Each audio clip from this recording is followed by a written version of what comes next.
그 얘기부터 해보자. 우영이는 회사 이름이 한바다인데 이게 정확하게 우리나라 대형 로펌 양대산맥 태평양과 광장을 이름을 따가지고 지은 거잖아요. 재밌었어요 보면서. 김광태세 율화지라는 말이 이 업계에 있거든요. 뭐라고요? 김광태세 율화지. 순서대로네. 아, 또 순서대로 좀 민감할 수 있겠다. 왜냐면 이게 얼마나 치열한데. 맞아. 순위를 나누는 기준이 변호사 수, 직원이 얼마나 있느냐 요걸 기준으로 하기도 하고 연도별 뭐 매출이라든가 되게 여러 가지 기준으로 사실은 2위, 3위가 항상 자기한테 유리한 기준을 가지고 우리가 2위다 라고 주장을 하게 되죠. 독보적인 1위, 규모 면에서나 매출 면에서 2위보다 두세 배 이상 차이 나는 게 이제 김앤장이 다 버티고 있고, 우리가 2위네 이러면서 싸우는 광장이랑 태평양이 있는 거죠. 여러분들이 꼭 알아두셔야 되는 게 일반 개인 사건으로 이 김앤장이나 태평양, 뭐 광장 찾아가는 일은 거의 없다고 보시면 될 것 같아요. 굉장히 사이즈가 큰 규모의 그런 사건들이 주로 이런 대형 로펌에 가는 거고, 일반 개인 사건들은 보통 그거보다는 좀 규모가 작은 로펌에서 담당하게 되는데, 사실 그렇다고 해서 뭐 실력이 없다거나 그런 차이가 있다고는 볼 수는 없을 것 같아요. 이 정도 좀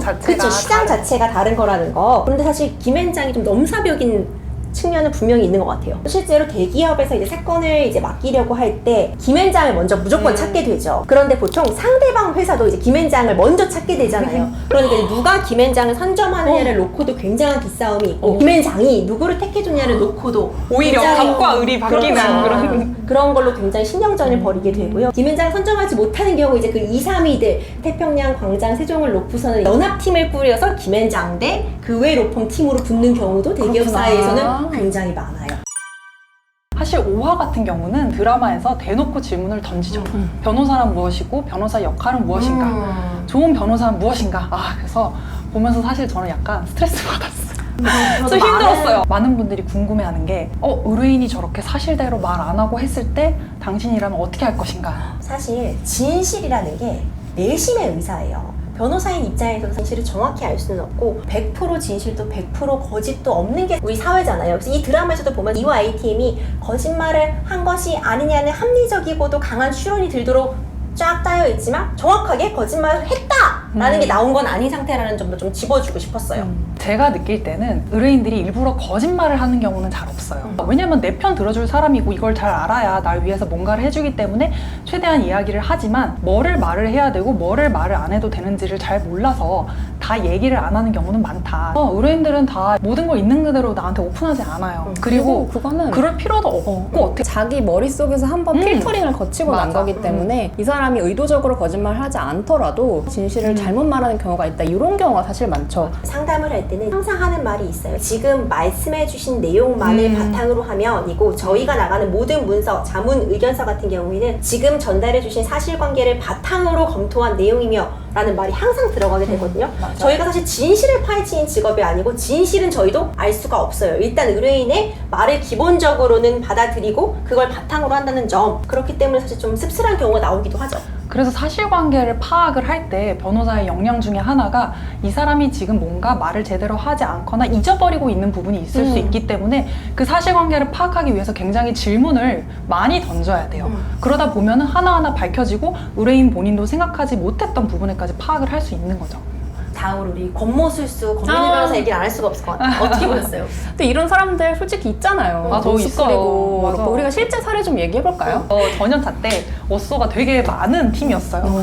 그래가지고 이제 같이 사건을 수행하는 경우가 많았거든요. 왜냐면 보통 이제 레이어가 있잖아요. 어떤 사건의 팀을 꾸리게 되면은 전연차 어쏘, 5년차 어쏘, 그리고 그 사건을 수임해온 파트너 이런 구조로 팀이 짜이죠. 그렇게 해가지고 사건을 같이 수행을 하게 된 거예요. 근데 저보다 조금 먼저 입사를 한 분이었는데 딱 그 권모술수 같은 느낌이었어요. 왜냐면은 사건을 진행하거나 대표님한테 보고를 하거나 할 때는 다 이메일을 통해서 하게 되잖아요. 전체 답장을 하면 되는데 굳이 수신해서 저를 빼고 사건을 업데이트 한다든가 뭔지 알죠? 근데 그분이 되게 열심히 하는 분이어가지고 막 파트너 변호사님 운전도 해드리고 무슨 수익 비서야?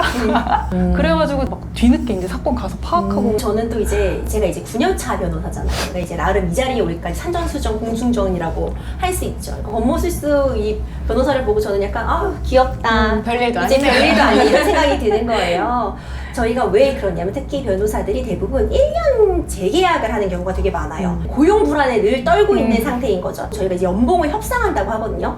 그런 협상 자리에 앉으려면 내가 성과가 있어야 되는 거예요. 그리고 이 위에 내 변호사가 임주혜 변호사 일 잘해, 계속 같이 일하고 싶어요 라는 게 나와야지 이제 저희가 쭉 고용이 이어질 수 있는 구조라서 아무래도 이 경쟁이 심하다 보니까 전연차 때 같이 일하면 이런 권모술수가 난무할 수 있죠. 그런데 여러분, 제가 확실하게 말씀드리고 싶은, 기본적으로 실력이 바탕이 돼야 돼요. 우리 우영우 변호사는 실력이 탄탄하잖아요. 그리고 권모술수는 되게 단거리 레이스용이에요. 맞아. 장거리 레이스에서 좋은 평가를 받는 변호사는 사건을 잘하고 실력이 있는 변호사기 때문에 그런 권모술수형 변호사가 꼭 이제 좀 실력 있는 대표에 누구 친인척이 오면 가장 먼저 또 달려나가는 그런 유형 중에 하나입니다. 그렇구나. 항상 보면 그렇잖아요. 뭔가 그러겠다. 실력 있는 친인척이 올 경우에 가장 먼저 벌어지는 게 당하는구나. 권모술수형 변호사라는 거. 결국 기본은 실력입니다. 그럼 우영우 변호사 너무 상처받지 마세요. 또 어떻게 보면 우리 권민우 변호사가 제일 편견이 없어요. 왜냐면 그치. 우영우랑 진심으로 좀 경쟁하잖아요. 우영우가 장애인이다 이런 거는 권민우 변호사에게 지금 중요하지 않은 사실이에요.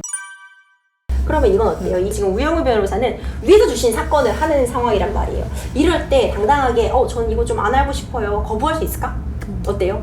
저는 어쏘 변호사의 입장에서는 그렇게 할 수 있다고 생각해요. 근데 내가 만약에 내 사건을 한다 이러면은 변호사의 본질은 판단하는 사람이 아니잖아요. 변호사는 어디까지나 의뢰인의 일을 대신해주는 사람이기 때문에 잘했다 잘못했다를 판단하는 거는 저는 변호사의 역할이 아니라고 생각하거든요. 이 오화의 메시지는 굉장히 뚜렷하죠. 진실을 좇는 게 변호사의 역할이냐, 아니면은 의뢰인의 이익을 위해 최선을 다하는 게 변호사의 역할이냐, 그리고 신입 변호사 우영우가 그 가치관의 충돌을 겪어내면서 고민을 해나가는 과정을 보여주고 있는데, 사실 로펌을 다니는 모든 신입 변호사들은 한 번쯤은 다 이런 고민을 하게 되거든요. 그렇죠. 그리고 그 고민을 하면서 자기만의 생각들이 생기고 그 생각의 기초에서 어떤 변호사로 성장할 것이냐 시간을 가지게 되거든요. 저희들도 마찬가지로 다 전연차 때 이런 고민을 해봤었잖아요. 근데 저는 여기서 재밌는 장면이 있잖아요. 그 의뢰인이 와가지고 변호사 윤리 강령을 떼고 거기다가 돈 많이 들어오는 해바라기 그림을 그리는데 저는 좀 웃겼어요. 왜냐면은 이게 돈을 쫓는 변호사,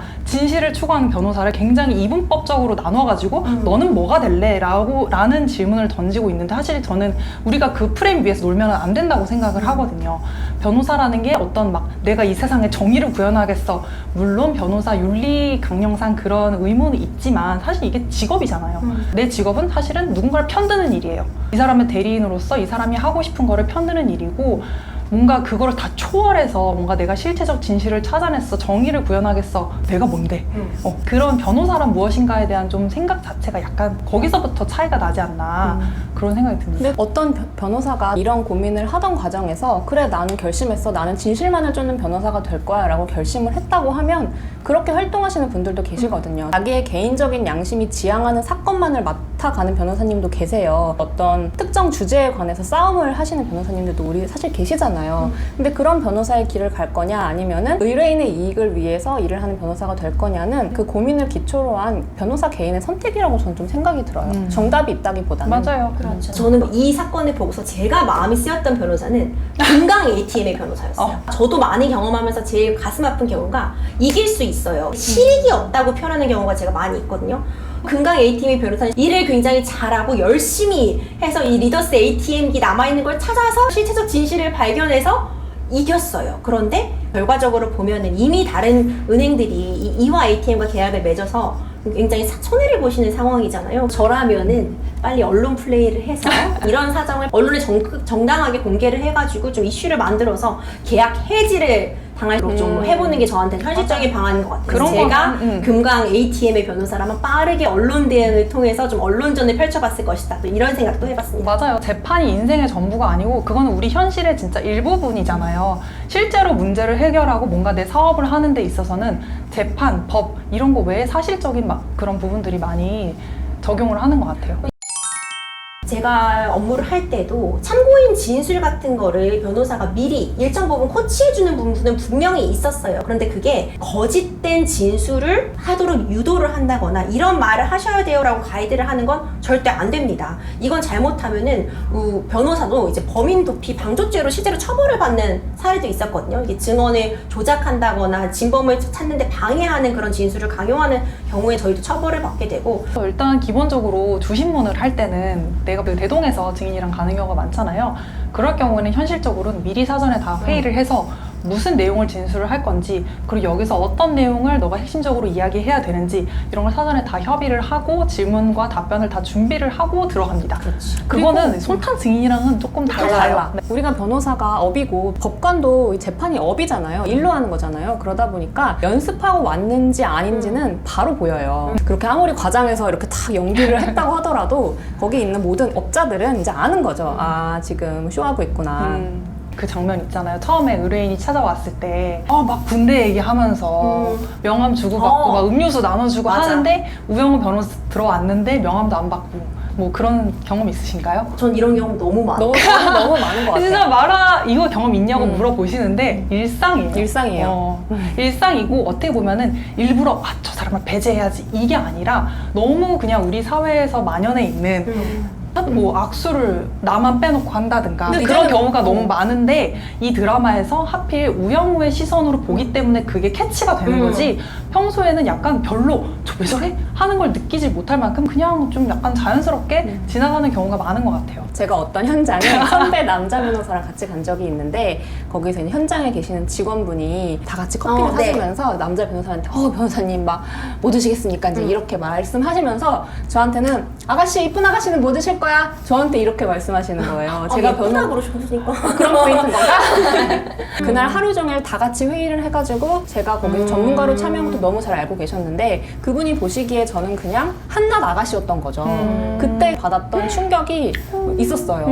아무튼 그렇습니다. 씁쓸하네요. 그러니까 그런 근데 이게 일도 다 또 있고. 약간 굳은 살이 배기는 것 같아요. 맞아요. 이제는 우영우 변호사 응원해줘야 돼. 괜찮아, 잘하고 있습니다. 신입 변호사는 다 그래요, 근데. 이분들은 우영우를 자기 인데 동창으로 생각하고 있다고 진짜. 저희랑 이렇게 완전 친구 같다 이런 느낌이라기보다는 그렇지 나도 저랬던 시절이 있었지 이런 다정함으로 보게 되는 것 같아요. 이렇게 오늘 저희 우영우 5화 리뷰해봤는데요. 저희 진짜 너무 큰 사랑 보여주셔가지고 감사하고 언제든지 댓글이나 커뮤니티 댓글로 궁금하신 질문들 남겨주세요. 그럼 6화 리뷰로 고고싱!